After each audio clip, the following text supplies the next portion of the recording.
Shivkranti TV news अन्याय, अत्याचार, बेकायदेशीर कृत्य करणाऱ्या विरुद्ध शोषित पीडित न्याय देणारा एकच आवाज. Shivkranti TV Dinbandhu news. संपादक सत्यशोधक शंकरराव लिंगे. 73873780. होळकरशाहीतील सर्व नररत्नांना वंदन करतो. आज अचानक ठरलेल्या या संवाद मेळाव्यासाठी ज्यांनी तुम्ही परिश्रम घेतले आणि एवढ्या मोठ्या संख्येने या ठिकाणी उपस्थित राहिले त्याबद्दल सर्वांचं पहिल्यांदा अभिनंदन करतो, आभार मानतो. या ठिकाणी विचारपीठावर उपस्थित माझ्यासोबत जालन्याच्या आंदोलनात पहिल्या दिवशीपासून ते आंदोलन यशस्वी व्हावं, हा लढा यशस्वी व्हावा म्हणून अहोरात्र फिरणारे सरपंच संतोष भाऊ काळे, अरविंद भाऊ देशमुख, बागुल सर, सुभाष भाऊ, गोपाळ भाऊ, आमच्या अहिल्यामाईंच्या एकमेव लेख प्रतिनिधी म्हणून प्रमिलाताई.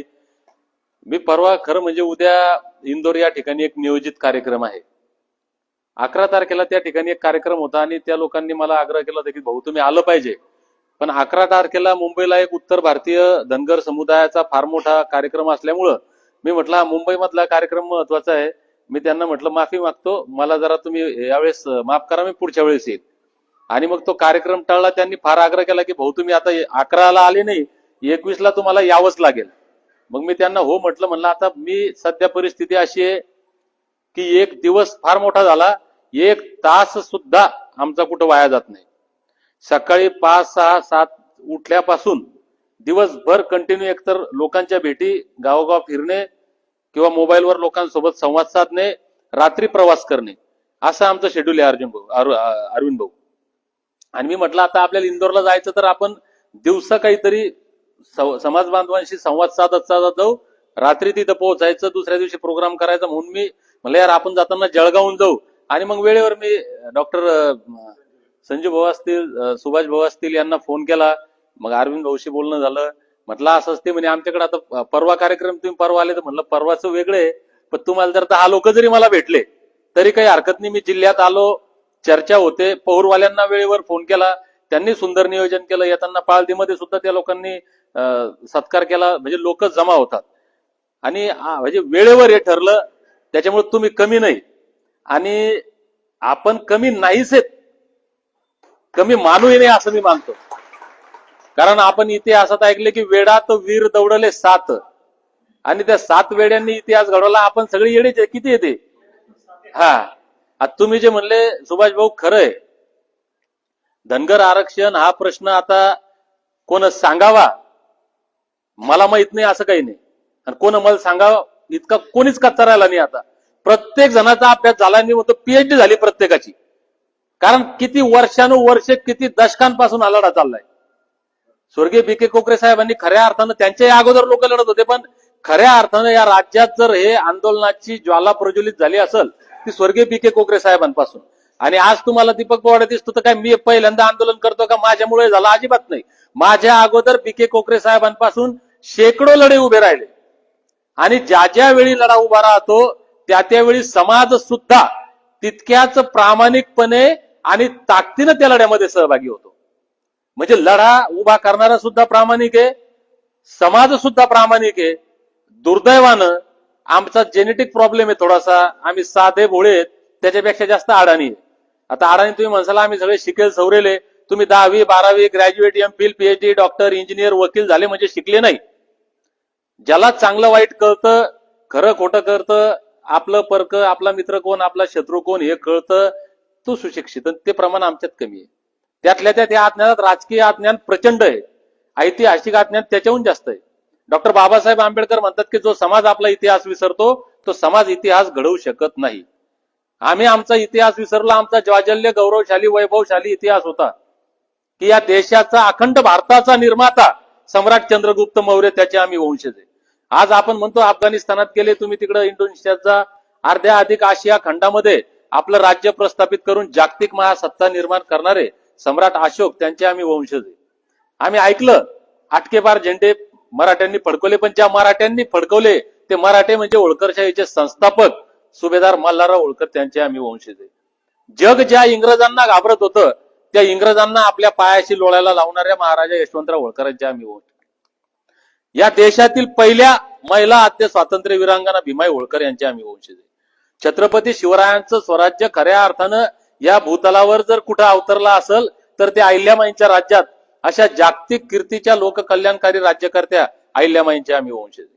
हे विसरलो आम्ही आणि आज आम्ही भांडतोय मागतोय. देशात नंबर 1 ची संख्या आमची. राज्यात सुभाष भाऊ, राज्यात सुद्धा जर जनगणना झाली तर कदाचित 1 नंबरला असू आणि 1 नंबरला नसलो तरी 2 नंबरला 100% आपण आहे. मग एवढी मोठी संख्या असून आमचा फायदा काय? त्याचा तुम्ही बोलले ती उद्विग्नता तुम्ही व्यक्त केली ते सत्य आहे. धनगरी जत्रा आणि कारभारी सत्रा आपल्याला मिळणे. बरं, आम्ही पहिली गोष्ट एकत्र येतच नाही. आम्ही महापुरुषांनी आम्हाला शिकवलं काय, सांगितलं काय, हा धडाच आम्ही घेतला नाही. म्हणून काशीरामजी त्याच्या पुढे जाऊन म्हणतात की जो समाज इतिहासापासून धडा घेत नाही, इतिहास त्या समाजाला धडा शिकवल्याशिवाय राहत नाही. काय शिकवलंय? शिवाजी महाराजांनी राजकारणच शिकवलं. महासाहेब जिजाऊंनी त्यांना राजकारणाचे धडे दिले. क्रांतीसूर्य महात्मा ज्योतिबा फुले म्हणतात सत्य वाचूनच सकळ कळा झाल्या अवकळा. आमच्या अवकळा आहे, आम्ही सत्ता राजकारण विसरलो. बाबासाहेब म्हणतात पॉलिटिक्स इज द मास्टर की, आम्ही विसरलो. शिका, संघटित व्हा, संघर्ष करा. आम्ही शिकलो, पहिले तर शिकलो नव्हतो, आता शिकलो. आता संघटित होत नाही पण संघर्ष जरूर करतो. आणि संघर्ष आपल्यातच करतो. संघर्ष आम्ही कुठं करायचा? बाबासाहेबांनी काय सांगितलं? आपल्यात भावानं भावाचा धुरा करायचा. गावागावात भावाभावात भांडणं, आम्ही हे विसरलो. आम्ही तो संदेश प्रॉपर समजून नाही घेतला. आणि हेच दुर्दैव आहे की आम्ही एकत्र नाही, आमच्यात युनिटी नाही. ठीक आहे ना, पक्ष वेगवेगळे असतील, संघटना वेगवेगळ्या असतील, मतभेद असतील. एका आईच्या पोटी 4 लेकरं जन्माला आले, ते 4 लेकरं सुद्धा सारखे नसतात. आपण म्हणतो आपल्या हाताचे 5 बोटं हे सारखे नाहीत. असणारे फरक असणारे असू द्या, मतभेद असू द्या, पण जिथं सामाजिक विषय आला तिथं सगळ्यांनी सगळ्या गोष्टी सोडून एकत्र आलं पाहिजे, तर काहीतरी होऊ शकतं. आता इतक्या दिवसांचा, दशकांचा हा लढा आपला चाललाय. किती वेळ गेला कॅल्क्युलेशन होणार नाही.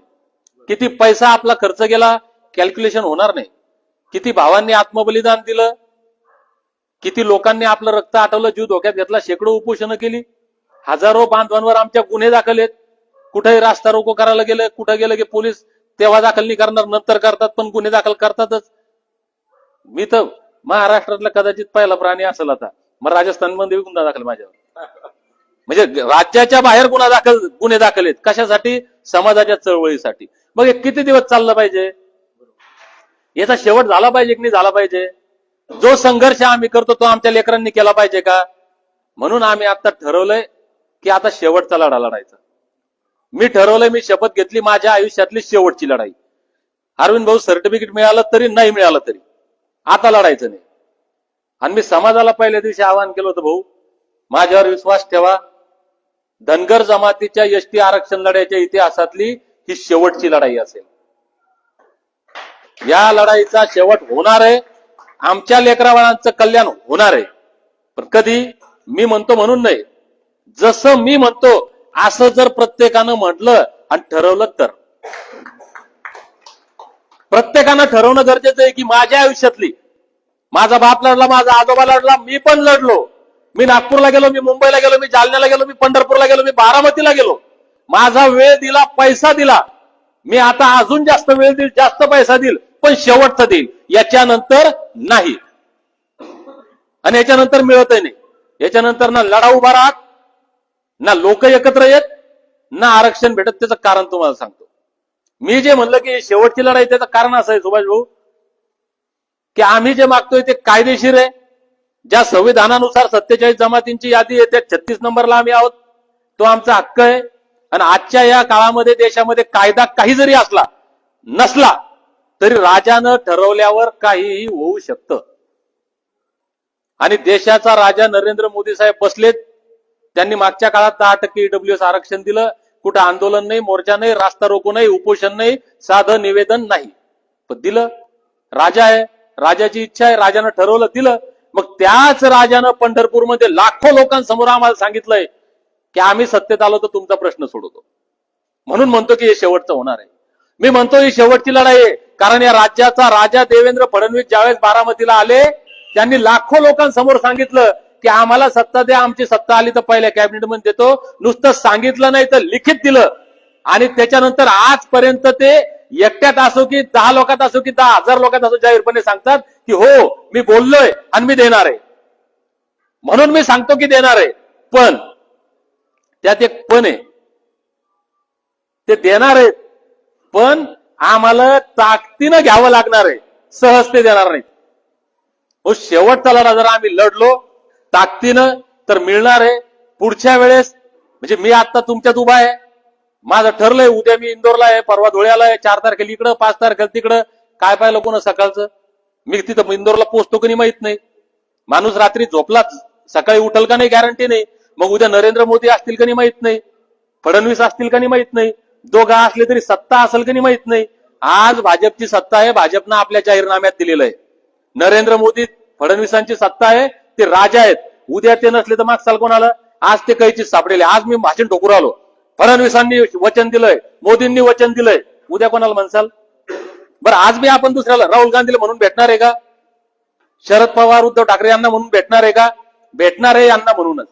म्हणून हे सत्तेत बसलेले आहेत, कायद्यात आहे, ही शेवटची संधी आहे. फक्त आम्हाला या संधीचं सोनं करायचंय. त्याचं कारण सुभाष भाऊ तुम्ही सांगितलं, मराठा समाजानं 57-58 मोर्चे काढले. समाज जागृत होणं कशाला म्हणतात, एकत्र येणं कशाला म्हणतात आणि संघर्ष करणं कशाला म्हणतात, हे मराठा बांधवांनी मागच्या काळात दाखवलं. जागतिक कीर्तिमान स्थापन केला मोर्चांचा, तरी मिळालं नाही. तिथेही ज्याला लोक नावं ठेवतात चौथी नापास आहे, अशा जरांगे पाटलाला यावं लागलं. समाज एकत्र झाला. समाज नुसता एकत्र झाला नाही तर ज्याचे मळके चिळके कपडे होते, फाटके कपडे होते, तोही रस्त्यावर आला.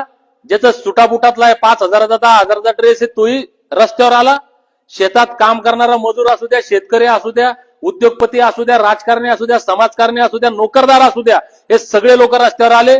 50 लाखाच्या फॉर्च्युनर गाडीमध्ये येऊन माणूस तिथं चिखलात बसला, फुटपाथवर हातात भाकर घेऊन खाल्ली, रेल्वेच्या प्लॅटफॉर्मवर झोपला, तेव्हा ते मिळालं. सहज नुसते लोक जमा होऊन नाही मिळालं. लोकांनी प्रामाणिकपणे संघर्ष केला, प्रामाणिकपणे एकत्र आले, सरकारला भीती निर्माण झाली, तेव्हा मिळालं. मग 4 आयोगांनी नाकारलं, हायकोर्टानं नाकारलं, सुप्रीम कोर्टानं नाकारलं, तरी जी.आर. निघतो. आमचं कायद्यात आहे, तुम्ही वचन दिलंय, लाखो लोकांच्या समोर दिलंय, तरी देत नाही. कारण आम्ही विरोध करत नाही, आमची भीती त्यांना वाटत नाही. काय झालंय भाऊ, मी राज्यभर फिरतो. आता मला समजा मला बऱ्यापैकी परिस्थिती माहिती आहे, जिथं माहित नाही तिथं मी विचारतो, बाबा इथं काँग्रेसमध्ये किती लोक आहे, भाजपमध्ये किती आहे, राष्ट्रवादीत किती लोक आहे. आपले 80-90% लोक भाजपमध्येच आहे. आणि काय झालंय, सरकारला भीती वाटना. आता आम्हाला ती भीती दाखवणं गरजेची. म्हणजे आता मी एक नेहमी उदाहरण देत असतो, आपणही गावगाड्यामध्ये राहतो. आपण एखाद्या माणसाला समजा तुम्ही 1000 रुपये उसने दिले, त्याचं दवाखान्याचं काम हे मारायला लागला आणि त्याच्यावर उपकार केले, तुम्ही 1000 रुपये दिले आणि त्याला वापस मागू राहिले, परत आहे बाबा माझे 1000 रुपये दे. तो म्हणतो देतो भाऊ, उद्या देतो. उद्या मागले म्हणतो 8 दिवसांनी देतो. आता 1 वर्ष झालं तुम्हाला तो पैसेच देऊन राहिला. काय करावं लागेल भाऊ आपल्याला, आता एक तर ते 1000 रुपये मागणं सोडून द्यावं लागेल, नाही तर हातात कांडूकनं घेऊन जावं लागेल. देतो का मारू टाक्यात, बरोबर आहे का.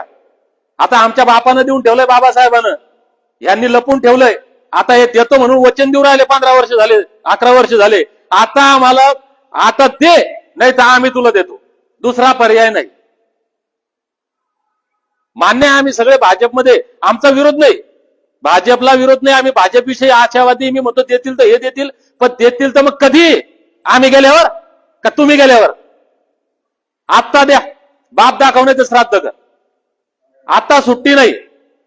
म्हणून आता शेवटची ताकद लावायची. निश्चितपणे मी जाहीर बोललोय. मी 3दा विधानसभा, आता सरांनी सांगितला परिचय, मलाही एवढा लक्षात नव्हता परिचय, सरांनी सगळाच परिचय सांगितला, धन्यवाद तुमचे.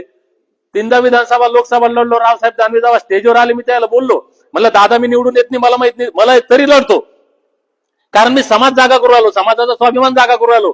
तुम्ही आमच्या आरक्षणाचा प्रश्न सोडवा, मरेपर्यंत तुमचा फुकट प्रचार करतो. आमची भूमिका प्रामाणिक आहे ना. आम्हाला आमदार खासदार व्हायचं नाही, आम्हाला टेंडर घ्यायचं नाही, आम्हाला पैसे कमवायचे नाही. कमवायचे असते तिकडे ऑलरेडी पोलीसमध्ये होतो, नोकरी सोडायची गरज नव्हती. ऑलरेडी उद्योग व्यवसाय चालू आहेत माझे, 100 कोटीची प्रॉपर्टी आरामात राहिली असती आता. पण सगळं सोडलंय. मी आता सांगितलं तुम्हाला, मी आता दिवसभर तुमच्यामध्ये बोलत बोलत चाललो. रात्री प्रवास करणार, इंदोरला जाणार, दिवसभर तिथं लोकांसोबत थांबणार, रात्री प्रवास करणार, धुळ्यात येणार. हे काही मोठेपणासाठी नाहीये, पण आम्ही प्रामाणिकपणे वाहून घेतलंय समाजाला. जगू तर समाजासाठी, मरू तर समाजासाठी, असंही जाणार ना. अरे आमदार झाला तरी मरणार आहे, खासदार झाला तरी मरणार आहे, 100 कोटी कमवले तरी मरणार आहे, 1000 कोटी कमवले तरी मरणार आहे. सोबत काही जातंय का? मग ज्या जातीत ज्या समाजात जन्माला आम्ही आलो त्या समाजाचा आम्ही काही देणं लागतो. समाजाची वाताहत होते, हे सहन होत नाही म्हणून जीव जातो, रात्रंदिवस आम्ही मरमर करतो, बाकी काही नाही. मला इकडे यायचीच गरज नव्हती. म्हणजे आता बऱ्यापैकी आता आपण सगळे परिचित आहे एकमेकाच्या. नोकरीत व्यवस्थित, उद्योग व्यवसायात व्यवस्थित, राजकारणात जरी भाऊ मी एखाद्या पक्षात राहिलो असतो, हे 3 विधानसभा लोकसभाने आज आमदार राहिलो असतो. जितकं काम मी करतो ना, एवढं काम करणारा महाराष्ट्रात भाऊ म्हणजे हे काय मोठेपणासाठी सांगा दुसरा कोणी आहे का? एवढा वेळ जर मी एखाद्या पक्षात दिला असता तर मग डोक्यावर घेऊन नसले असते ते. पण मला पक्षाच्या पहिले समाज महत्वाचा आहे. ती समाजाची भूमिका घेऊन आमच्या लेकरा बाळांच्या कल्याणाचं स्वप्न पाहून आम्ही रात्रीचा दिवस करतोय. आपल्या सर्वांना विनंती करायला आलो की भावांनो, शेवटची लढाई आहे. याच्यानंतर कोणी उभा येणार नाही पुढं.